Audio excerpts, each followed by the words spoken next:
ಹೆಸರು ವಾಗೀಶ್ ಅಂತ. ನಾವು ಮೂಲತಃ ಹರಿಹರದವರು. ನಮ್ಮ ತಂದೆಯವರಿಗೆ ಒಂದು ಲಾಸ್ಟ್ 3-4 ಇಯರ್ಸಿಂದ ಅವರಿಗೆ ಅಡ್ವಾನ್ಸ್ಡ್ ಪಾರ್ಕಿನ್ಸನ್ ಅನ್ನೋ ಒಂದು ಕಾಯಿಲೆ ಕಾಡ್ತಾ ಇತ್ತು. ಸುಮಾರು ಕಡೆ ತೋರಿಸಿದ್ವಿ, ಬಟ್ ಇಲ್ಲೂ ಗುಣ ಆಗಿರಲಿಲ್ಲ. ಸೊ ಅದರಿಂದ ಅವ್ರಿಗೆ ತುಂಬ ಇಂಬ್ಯಾಲೆನ್ಸ್ ಆಗಿ ಅವರು ಬಿದ್ದು ಆಪ್ರೇಷನ್ ಮಾಡಿಕೊಂಡು ಕಂಪ್ಲೀಟಾಗಿ ಬೆಡ್ ರಿಟ್ ಆಗಿಬಿಟ್ರು ಅವರು. ಸೊ ಇಂಗ್ಲೀಷ್ ಮೆಡಿಸಿನ್ ತುಂಬ ತೊಗೊಳ್ತಿದ್ರು, ಅದರಿಂದ ಏನೂ ವರ್ಕ್ ಆಗ್ತಿರಲಿಲ್ಲ. ಸೊ ನಾನು ಈ ಪೂಜ್ಯಪಾದ ಆಯುರ್ವೇದ ಬಗ್ಗೆ ಮುಂಚೆ ಕೇಳಿದ್ದೆ, ಬಟ್ ಈ ಕಾರಣಾಂತರಗಳಿಂದ ನಮಗೆ ಅದು ಇಲ್ಲಿ ಬರಬೇಕು ಅಂತ ಅಷ್ಟು ಅನಿಸ್ತಿರ್ಲಿಲ್ಲ. ಬಟ್ ಯಾವಾಗ ನಮ್ಮ ತಂದೆ ತುಂಬ ಬೆಡ್ ರಿಟ್ ಆಗಿಬಿಟ್ರು, ಆವಾಗ ಇಂಗ್ಲೀಷ್ ಮೆಡಿಸಿನ್ ಮೇಲೆ ಹೋಗ್ಬೋಯಿತು. ಸೊ ಅವಾಗಿಂದ ನಾನು ನಮ್ಮ ತಂದೆಯವ್ರನ್ನ ಕರ್ಕೊಂಡ್ಬಂದು ಅಡ್ಮಿಟ್ ಮಾಡಿದೆ. ಸೊ ಇವತ್ತಿಗೆ 14 ದಿನಗಳಾಯಿತು ಇಲ್ಲಿ ಬಂದು. ಸೊ ಬರಬೇಕಾದ್ರೆ ನಮ್ಮ ತಂದೆ ಪೂರ್ತಿ ಅದು ಕೈ ಕಾಲು ಶರೀರ ಎಲ್ಲ ಒಂಥರ ಪೂರ್ತಿ ಸ್ಟಿಫ್ ಆಗಿತ್ತು, ತುಂಬ ಗಟ್ಟಿಯಾಗಿತ್ತು. ಸೊ ಇಲ್ಲಿ ಬಂದಮೇಲೆ ಸೊ ಅವತ್ತಿಂದ ಇವತ್ತಿಗೆ ತುಂಬ ಇಂಪ್ರೂವ್ಮೆಂಟ್ಸ್ ಇದೆ. ಸೊ ಇವಾಗ ಅವರೇ ಎದ್ದು ಕೂಡ್ತಾರೆ, ಊಟ ಮಾಡ್ತಾರೆ, ನೀರು ಕುಡಿತಾರೆ, ಸ್ವಲ್ಪ ಮಾತಾಡಲಿಕ್ಕೆ ಟ್ರೈ ಮಾಡ್ತಾರೆ, ಸ್ವಲ್ಪ ನಿಲ್ಲಕ್ಕೆ ಟ್ರೈ ಮಾಡ್ತಾರೆ ಇವಾಗ. ಸೊ ಇದು ಇಂಪ್ರೂವ್ಮೆಂಟ್ಸ್, ಅಲ್ಲಿಂದ ಇಲ್ಲಿವರೆಗೂ ಆಗಿರೋ ಇಂಪ್ರೂವ್ಮೆಂಟ್ಸು.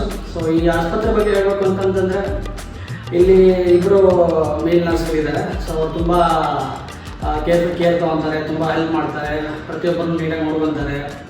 ಮತ್ತು ಇಲ್ಲಿ ಬೆಳಗ್ಗೆ ದಿನ ರೂಟೀನ್ ಹೇಗಪ್ಪ ಅಂತಂದರೆ ಬೆಳಗ್ಗೆ 6 ಗಂಟೆ ಅಷ್ಟೊತ್ತಿಗೆ ಬಿಸಿನೀರು ಕೊಡ್ತಾರೆ. ಸೊ ಆಮೇಲೆ 6:30 ಅಷ್ಟೊತ್ತಿಗೆ ಸುಶ್ರು ಡಾಕ್ಟ್ರು ಬಂದುಬಿಟ್ಟು ಯೋಗ ಕ್ಲಾಸ್ ತೊಗೋತಾರೆ.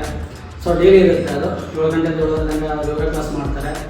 ಆಮೇಲೆ ಇಲ್ಲಿ ವಾತಾವರಣ ತುಂಬ ಚೆನ್ನಾಗಿದೆ. ಇಲ್ಲಿ ಬಂದ ತಕ್ಷಣ ಏನೋ ಒಂಥರ ಪಾಸಿಟಿವ್ ವೈಬ್ ಅಂತಾರಲ್ಲ, ಸೊ ಆ ಥರ ಅದು ನಮಗೆ ಗೊತ್ತಾಗುತ್ತೆ, ಮನಸ್ಸಿಗೆ ಮೈಗೆ ತಾಗುತ್ತೆ. ಇಲ್ಲಿ ಅಷ್ಟು ಪಾಸಿಟಿವಿಟಿ ಇದೆ ಇಲ್ಲಿ ಆಸ್ಪತ್ರೆಯಲ್ಲಿ. ಆಮೇಲೆ ಇವ್ರು ಕೊಡ್ತಿರೋ ಟ್ರೀಟ್ಮೆಂಟ್ ಆಗಲಿ ಎಲ್ಲದಕ್ಕೂ ಆಗಲಿ ತುಂಬ ಅಂತಂದರೆ ತುಂಬ ಸ್ಪಂದಿಸಿದ್ದಾರೆ. ಸೊ ಅವ್ರ ಬಾಡಿ ತುಂಬ ಅದನ್ನು ಗ್ರೇಸ್ಫುಲ್ಲಾಗಿ ಅದನ್ನು ಟ್ರೀಟ್ಮೆಂಟ್ ತೊಗೊಂಡಿದೆ.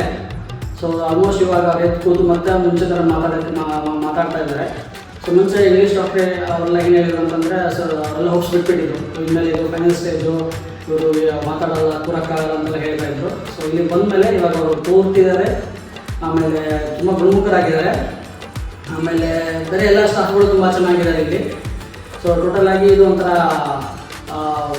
ಆಸ್ಪತ್ರೆ ಥರ ಇಲ್ಲ ಇಲ್ಲಿ ಇಲ್ಲಿ ಒಂಥರ ಮನೆ ಥರ ಎನ್ವೈರ್ಮೆಂಟ್ ಇದೆ ಇಲ್ಲಿ. ಸೊ ತುಂಬ ಗುಣಮುಖರಾಗಿ ನಾವು ಇವತ್ತು ಹೊರಡ್ತಾ ಇದ್ದೀವಿ ಇಲ್ಲಿಂದ. ಸೊ ತುಂಬ ಚೆನ್ನಾಗಿದೆ ಈ ಆಸ್ಪತ್ರೆ. ಬೇರೆ ಪ್ರತಿಯೊಂದಕ್ಕೂ ನೀವು ಯಾವುದಕ್ಕಾದರೂ ಇಲ್ಲಿ ಬಂದು ತೋರಿಸ್ಕೋಬೋದು. ತುಂಬ ಏನಂತಾರೆ, ಈಗ ದೇವರು ಒಂಥರ ಇಟ್ಟಿರೋ ಆಗಿದೆ ಇವ್ರ ಮೇಲೆ.